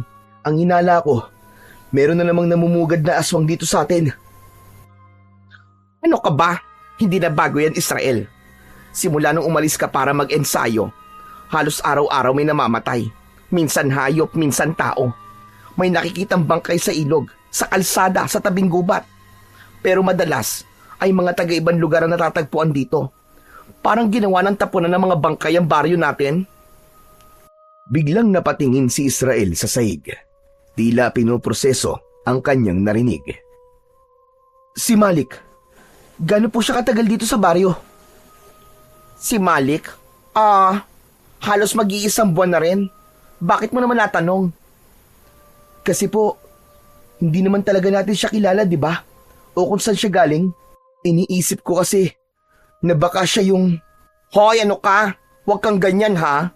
Mabait yung tao. Saka kung sinasabi mo na aswang siya, hindi no, imposible yun. Kasi kung talagang aswang yung tao, di sana patay na ako. Pero kuya, tigilan mo na nga yan. Huwag kang basta-basta nanguhusga ng tao ha. Mali yan, Israel. Hindi po ako nanguhusga, kuya. Pinakikinggan ko lang po ang kutob ko. At kapag gumana ang kutob ko, madalas tama ako. Saka kuya, palaging bilin sa atin ni tatay na huwag magtitiwala sa kahit na sino. Alam ko yon, pero hindi naman pwedeng ganyan ano. Hindi lahat ng tao ay dapat pagbintangan kaagad. Paano kung hindi nga siya inosente? Paano kung habang ipinagtatanggol mo siya, may ibang tao mapapahamak? Paano kung tama ako? Kaya mong patunayan yan. Natahimik si Israel sa sinabi ng kanyang kuya. Wala siyang maisagot sa tanong nito. Hindi, di ba? Alam mo, Israel, hindi ko naman sinasabing mali ka, no? Pero hindi ibig sabihin nun, tama ka na kagad. Kailangan natin ng ebidensya. Hindi sapat ang kutob lang. Sige po, pero nasa na po ba siya ngayon? Hindi ko nga alam eh. Ang sabi niya kasi sa sulat, may pupuntahan lang daw siya saglit. Tapos, saka siya magpapaalam sa akin. Magpapaalam siya sa'yo? Bakit kuya? Hindi mo pa maiintindihan, Israel. Huwag ka na magtanong. Hahanapin ko siya, kuya. Ano? Bakit mo naman gagawin yon? Sabi mo wala tayong ebidensya, di ba? Di kukuha ko. Kailangan kong malaman kung saan siya nagpupunta sa gabi. Kung ano ang ginagawa niya. Kung wala namang masama, di mabuti. Pero kung meron, humanda talaga siya sa akin. Israel, ano ka ba? Delikado yung gagawin mo, bata ka pa. At kung sakaling totoo nga ang hinala mo, paano kung ikaw ang mapasama? Hindi po mangyayari yung kuya. Magaling na po ako. Halos kasing lakas ko na po si tatay. Talagang hindi mo kayang palampasin ang ganitong bagay, ano? Hahanapin mo talaga ang gulo. Hindi ko hinahanap ang gulo, kuya. Sagot ang hahanapin ko. Kasi kung totoong may halimaw na naman dito at wala akong ginawa, ibig sabihin, walang kwenta ang lahat ng itinuro sa akin ni Mang Cardo at ni tatay. At talagang ipinagmamalaki mo yung natutunan mo, no? Pwede bang tigilan mo na yan? Po, hindi pwede, kuya. Hindi ako pwedeng tumigil. Para kay tatay to. Kailangan kong tuparin ko ano mga napag-usapan namin at yung pinangako ko sa kanya. Hindi ko basta-basta bibitiwan ang tungkulin ko para sa ibang tao. Ayun na nga, Israel. Yan ang problema sa iyo eh. Palaging ibang tao ang iniintindi mo. Palaging ibang tao ang iniintindi niyo ni tatay. Pero minsan ba sumagi sa isip nyo na sa kalagitnaan ng gabi, iniiwan nyo ako mag-isa dito, na kayo lang palagi ang magkasama? Kuya, anong ibig mo sabihin? Anak din ako ni Tatay Israel, pero ano, mag-isa ako dito, takot. Bawat kaluskus na naririnig ko, wala akong magawa, kundi ang magtalukbong ng kumot. Tapos ano? Kuya, sorry, hindi ko alam. Alam mo, sa totoo lang, ayoko talaga ng ideya na mag-iensayo ka pa kasama yung Mang Cardo na yun eh. Kasi akala ko nung namatay si tatay, titigil ka na. Pero ano, gusto mo pa rin ituloy. Ano, walang magbabago? May iwan na naman ako? Tapos matatakot na mag-isa tulad nun? Kuya, hindi ko naman ginusto yun nun eh. Pero hindi ko pwedeng talikuran ng responsibilidad ko ngayon. O sige, gusto mong ituloy yan. Ayos lang. Gawin mo kung anong gusto mo. Hindi na ako makikialam. Kuya, wag naman ganyan. Bahala ka, Israel. Bahala ka na sa buhay mo. Muling nagkaroon ng katahimikan sa pagitan ng magkapatid. Maya-maya ay tumayo si Joshua at walang lingon likod na umalis. Hinayaan na lamang ni Israel ang kanyang kuya. Alam niyang hindi rin naman siya matitiis ni Joshua. Pagkatapos niyang kumain, ay iniligpit na niya ang kanilang pinagkainan at pagkatapos ay kinuha niya ang bag at umupo sa sala. Inilabas niya ang latigo ng ahas at muli itong pinunasan. Gumagaan ang kanyang pakiramdam kapag ginagawa niya yon, ngunit may pamilyar na boses ang sumira ng kanyang katahimikan. Magandang araw, Israel. Malik, di ba umalis ka na? Anong ginagawa mo dito? Hindi sinagot ni Malik ang tanong niya. Tahimik lang itong lumapit sa kanya at tumabi. Ibenta mo na sa akin yan. Bibilin ko ng triple sa nauna kong presyo. Ang kulit mo rin no? Hindi ko talaga ipagbibili sa ito, kaya tumigil ka na. Sige na, sayang yung pera oh. Malaking tulong yun sa inyo. Yung latigo na yan, gusto ko talaga yan maipasama sa mga koleksyon ko eh. Ba't ba ang kulit mo? Hindi nga sabi. Saka hindi ako naniniwala na para lang to sa mga koleksyon mo. Dahil kung ordinaryong tao ka lang, dapat tumigil ka na nung una pa lang na tumanggi ako. Alam mo ba kung sino lang ang pwede magka-interes ng ganito sa latigo? Mga nilalang ng dilim. Mga aswang. Bakit? Aswang ka ba? Siguro gusto mo maghari dito no? Kaya pilit mo itong kinukuha sa akin kasi gusto mo na walang maging hadlang sa'yo. Aswang? Ako? Nagpapatawa ka ba? Isa lang akong simpleng kolektor, Israel. Hindi ako aswang. Ngunit hindi na naniwala si Israel. Gamit ang latigo, hinampas niya ang lupa sa harap ni Malik. Matinis ang tunog ng latigong tumama sa lupa. Ngunit si Malik ay hindi man lang gumalaw. Walang sugat, hindi nasaktan. Israel, anong ginagawa mo? Muling iwinasiwas ni Israel ang latigo. Mas malakas, pero muli, walang epekto. Imposible! Hindi ka tinatablan? Ha? Tinatablan? Ng ano? Tumahimik si Israel. Tumigil na rin siya sa kanyang ginagawa at muling umupo. Bigla siyang nagduda sa mga naging panghusga niya sa katauhan ni Malik. Bigo siyang saktan si Malik gamit ang kanyang latigo ng ahas. Pero hindi pa rin siya kampante. Hindi pa rin siya mapaniwala ni Malik na isa nga itong ordinaryong tao lang. Umalis ka na. Wala dito si Kuya Joshua. Tumitig lang si Malik sa kanya. Saglit itong hindi gumalaw. Tapos biglang ngumiti. Ngunit hindi ngiti ng isang kaibigan, kundi isang ngiting may ibig sabihin. Tinalikuran na siya ng lalaki at naglakad palayo na parang walang nangyari. Naiwan si Israel na hawak pa rin ng maigpit ang latigo. Sumapit ang gabi. Tahimik na ang buong bahay. Tulog na si Israel. Dahan-dahang bumukas ang pintuan ng kanyang silid. Maingat na pumasok si Joshua. Saglit siyang tumigil sa tabi ng kapatid at tinignan ito. Nang masigurong mahimbing na ang tulog nito, tahimik niyang kinuha ang bag ni Israel. Binuksan niya yon at kinuha ang latigong ahas. Pinunasan pa niya ng dulo ng kanyang kamiseta ang hawakan bago marahang isinara muli ang bag. Lumabas siya ng silid. Tumuloy siya sa sala sa may altar. Dahan-dahan niyang binuksan ang lumang baul ng kanilang ama.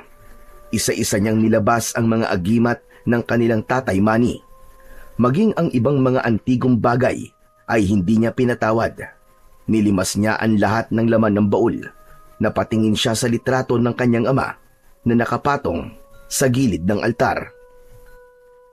Patawad po, Tay. Pero kailangan ko tong gawin. Para naman to sa amin ni Israel eh. Para sa kinabukasan namin. Saka ayoko na po talaga na sumunod siya sa yapak nyo. Ayoko nang malunod siya sa mundo ng anting-anting, sa pakikipaglaban at sa kung ano-ano pang panganib. Itong naiisip kong paraan para tumigil na siya.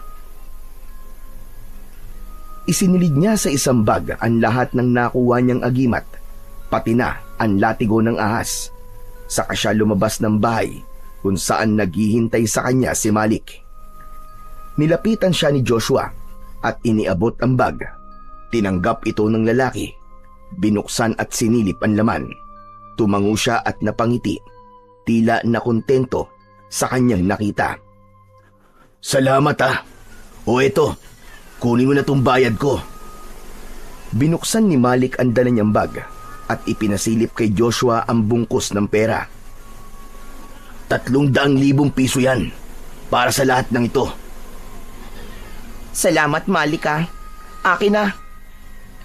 Nang iaabot na ni Malik ang bag, biglang nakita ni Joshua na parang nag-iba ang mga mata ng lalaki. Ilang saglit lang ay tumambad sa kanyang harapan ang tunay na anyo ng kaharap. Isa itong malaasong nilalang na may katawan ng tao. Matigas at matipuno. Balot ito ng maitim at makapal na balahibo. Meron din itong matutulis at mahahabang mga kuko. Ang ulo nito, meron siyang mahabang nguso na punong-puno ng matatalim na pangil at tila may kakayahang bumuka ng malaki. May maliit itong sungay sa noo at ang kanyang mga mata nanlilisik at pulang-pula. Umaalingasaw din ang amoy ng tila nabubulok na karne sa hangin. At ang boses nito nagbago, parang bumaba, namaos, parang galing sa hukay. Hindi maaari ito! Aswang ka! Tama nga si Israel! Aswang ka nga! Hindi mo alam kung anong halaga ng mga to sa akin. Salamat, Joshua. Tinulungan mo kong makuha ang mga to. Ngayon, wala nang makakapigil sa akin. Akin na ang bombaryo nyo. Napaatras si Joshua dahil sa takot. Dahan-dahan namang lumalapit sa kanya ang aswang. Tumigil ka! Anong gagawin mo? Wag! Wag kang lalapit! Nagugutom ako. Kailangan kong kumain. Wag! Sinugod ni Malik si Joshua, pero bago pa ito tuluyang makalapit, biglang sumulpot sa harap ni Joshua si Israel. Agad nitong itinulak ang halimaw palayo. Hayop ka! Layuan mo ang kuya ko! Tumilapon ang aswang at sumalpok sa puno. Nagulat si Joshua sa ipinakitang lakas ni Israel. Nakaposisyon ito na parang handang-handa sa pakikipagdigma. Nagulat din si Malik. Malakas ka. Paano nangyari yun? Sinasabi ko na nga ba, aswang ka! Pero bakit? Bakit hindi ka tinablan ng latigo ko kanina? Ngumisi si Malik. Lumitaw ang malapad niyang dila at kumislap ang matatalas niyang mga mata. Dahil hindi ako karaniwang aswang lang, Israel. Ako ay isang gabunan. Isa sa pinakamalakas na uri ng aswang na nabubuhay. Makapangyarihan. Mas mahusay magbalat kayo. Mas tuso. Mas mapanganib. At ngayon, wala na kayong laban sa akin. Nagbabadyang sumugod si Malik. Umalulong ito ng napakalakas. Ngunit sa isang mabilis na galaw, hinugot ni Israel ang latigo ng ahas mula sa kanyang bewang. Natigilan ang aswang. Anong? Bakit nasa iyo pa rin ang latigo? Bakit? Akala mo ba ikaw lang ang marunong maglaro? Tama si Mang Cardo. Kakailanganin ko nga talaga ang ibinigay niya sa akin na peging latigo. Ano ka mo? Peging latigo?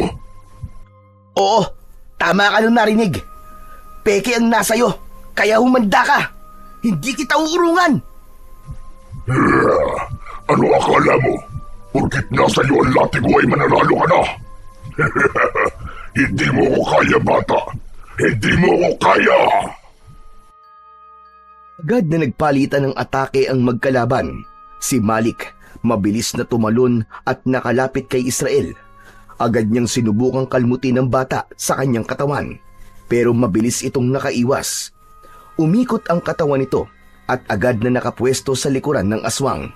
Inihampas niya ang latigo sa mismong likod ni Malik. Ang latigo ay tila umaapoy. Bumubuga ng liwanag sa bawat tampas. Nasugatan ang aswang. Walang silbihan! Hindi mo ko kaya! Ha! Talaga ba? Sugatan ka na, gabunan. Konti na lang, mapapatay na kita. Handa ka na ba? Mayabang kang bata ka! Paslit ka lamang! Kayang-kaya kitang tirisin kutong lupa! Muling sumugod si Malik, pero naiwasan ito ni Israel. Gigil na ang aswang. Hindi na naghintay ng matagal si Israel. Habang iniiwasan ang mga matutulis na kuko ng aswang, inusal nito ang orasyong itinuro sa kanya ni Mang Cardo. Nawala ang apoy sa kanyang latigo, pero sa huling hampas niya, pumulupot ito sa leeg ni Malik. Para itong nabuhay sa kanilang paningin. Kumilos na parang tunay na ahas. Hindi!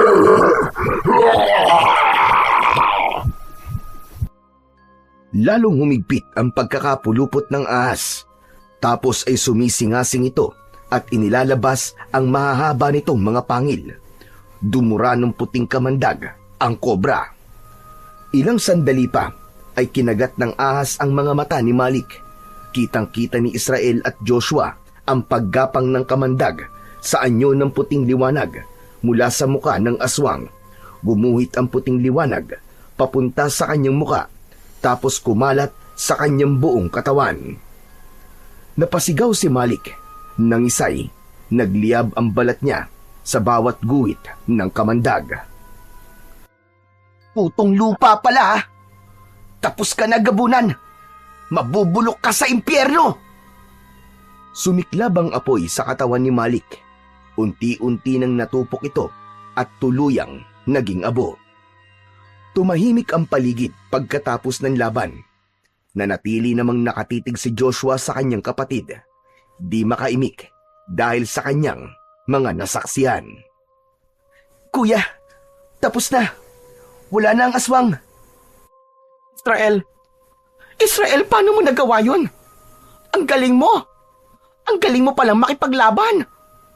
Siyempre, magagaling po ang mga teacher ko, kuya. Nanginginig pa rin si Joshua, pero pinilit niyang lumapit kay Israel. Bunso, patawarin mo si kuya, ha? Akala ko tama yung ginawa ko. Pero kasi, hayaan mo na yun, kuya. Tama na. Huwag na natin pag-usapan yun. Nagugutom na ako May pagkain ba tayo? Napatawa si Joshua sa gitna ng kanyang pagluwa at agad na niyakap ang kanyang kapatid. Oo, may pagkain tayo. Halika na, pumasok na tayo sa loob. Pero bago yan, kunin na muna natin ang mga gamit ni tatay. Matapos magkaayos, pinulot nila ang bag na naglalaman ng mga gamit ng kanilang ama at ang pera ni Malik. Binitbit nila ito sa loob ng kanilang bahay at maingat nilang ibinalik ang mga agimat sa baul. Kinabukasan ay nagdesisyon ang dalawa na puntahan si Mang Cardo sa bahay nito. Naabutan nilang nasa balkon ang matanda at tila may hinihintay. Hindi ito nagulat nang makita ang dalawa. Parang inaasahan na nito ang kanilang pagdating. Mang Cardo, may gusto po sana akong sabihin sa inyo. Gusto ko pong turuan niyo din po ako na maging katulad ni Israel. Gusto ko pong matuto para maipagtanggol ko rin po siya o kahit na makatulong man lang sa mga kakaharapin niyang laban. Umiling ang matanda, sabay tapik sa balikat ni Joshua. Hindi ka bagay doon, iyo. Iba ang daan mo. Hindi ka para sa latigo o sa pakikipaglaban. Pero malaki ang maiaambag mo sa ibang paraan. Itinuro sa kanya ng lalaki ang tungkol sa mga halamang gamot at kung paano gamitin ang mga ito sa pagpapagaling ng mga may sakit. Samantala isang araw, nang matapos ang leksyon ni Joshua at Mang Cardo, lumapit si Israel sa dalawa at nagtanong. Mang Cardo, bakit po pala may peking latigo? Huminga ng malalim ang matanda at tumingin sa malayo. Tila inaalala ang isang mapait na nakaraan. Israel, gusto mo ba talagang malaman? Pero ayokong sirain ang magagandang alaala nyo sa inyong ama. Handa po akong makinig, Mang Cardo. Gusto ko pong malaman ng totoo. Sige, makinig kayo sa sasabihin ko. Ang tunay na latigong ahas ay sakin. Ipinamana sa akin ng tatay ko. Pamana mula sa aming mga ninunong antingero. Ano po? Sa inyo po talaga ang latigo, Mang Cardo? Tama ka. Alam nyo, ang tatay nyo nun, kaibigan ko talagang matalik. Mahusay siyang antingero, pero hindi sapat ang lakas niya para makipaglaban. Tinuruan ko siya. Pinalakas tulad mo, pero pinag-interesan niya ang latigo. Kinuha niya ito ng lihim at pinalitan ng peke. Hindi ko nalaman yon. Hanggang sa napalaban kaming dalawa, may nakasagupa kaming isang malakas na aswang. At doon ko nalaman na wala na sa akin na makapangyarihang latigo ng ahas. Muntik na akong mamatay nun kasi walang bisa ang latigong nasa akin. Tahimik lang na nakinig ang magkapatid. Maigpit ang hawak ni Israel sa hawakan ng latigo. Sa laban na yon, doon nabulag ang isang mata ko. Doon ko nakuha ang pilat na to sa kalmot ng aswang. Pero bago ako tuluyang mapaslang, tinulungan pa rin ako ni Manny. Ginamit niya ang tunay na latigo. Napatay niya ang aswang. Mang Cardo, ako na po ang humihingi ng tawad para sa ama ko. Ito na po yung latigo. Ibinabalik ko na po sa inyo. Hindi na, Israel. Hindi ko nakukunin yan sa'yo. Po? Alam mo ba, mula nang kunin sa akin yan ng tatay nyo, hindi ko na yan binawi. Alam mo kung bakit? Bakit po? Kasi, nagamit niya ng mahusay ang latigo. Ibig sabihin nun, may mabuti pa rin siyang puso at kinilala siya ng latigo bilang bagong tagapangalaga. Kasi hindi naman niya yan magagamit kung hindi siya mabuti. Talaga po? Tama ka. At ikaw, Iyo, tinanggap ka rin ng latigo. Isa ka ring tagapangalaga. Kalimutan mo na yung nagawa ng tatay mo. Matagal ko na siyang napatawad. Salamat po, Mang Cardo. Pero sigurado po ba kayong ibibigay niyo na po talaga to sa akin? Kasi 'di ba, mula pa po ito sa mga ninuno niyo. Karapat dapat ba talaga akong maging tagapagmana niyo? Oo naman. Wala naman akong anak na magmamana niyan eh. At saka, nag-iisa lang ako. Wala akong kapatid. Kaya talagang nakatadhana sa iyong bagay na yan. Ingatan mo at gamitin lamang sa mabuti ang kapangyarihan yan. Opo, pinapangako ko po, Mang Cardo. Salamat po. Maraming salamat po ulit sa lahat. Niyakap ni Israel si Mang Cardo ng maigpit. Isang yakap na punong-puno ng respeto, pasasalamat at pangako. Hindi man niya ito tunay na kamag-anak. Itinuring niya itong isang pangalawang ama. Damang-dama ni Mang Cardo ang init ng yakap na yon. At bagamat sanay siyang mag-isa, hindi niya napigilang mapaluha. Makalipas ang maraming taon, ang baryo ay nanatiling tahimik at ligtas. Si Joshua ay naging eksperto sa paggamit ng mga halamang gamot. Naging isa siyang sikat na manggagamot. Tinutulungan niyang gumaling ang mga may karamdaman, lalo na yung mga taong nawawalan na ng pag-asang gumaling. Masaya si Joshua sa kanyang ginagawa. Tama si Mang Cardo, bagamat iba ang daan niya, kasing halaga din niya ang naging tungkulin ng kanyang kapatid na si Israel. At si Israel ay naging tulad ng kanyang ama. Palaging nagbabantay, palaging nagpoprotekta. Hindi niya hinahayaan na mapasok ng kung anumang masasamang nilalang ang kanilang baryo. Siya ay nakapangasawa at nagkaroon ng mga anak. Isa sa mga bata ang nagpakita ng interes sa kanyang ginagawa. Nang makita niya ito, tulad ng kanyang ama, sinanay niya ito kagad maski sa murang edad pa lamang. Hindi siya nagsayang ng oras. Inihanda niya kagad ang anak para maging sunod na tagapangalaga ng latigong ahas, napoprotekta at magiging tagapagtanggol ng mga naaapi laban sa mga kampon ng kadiliman.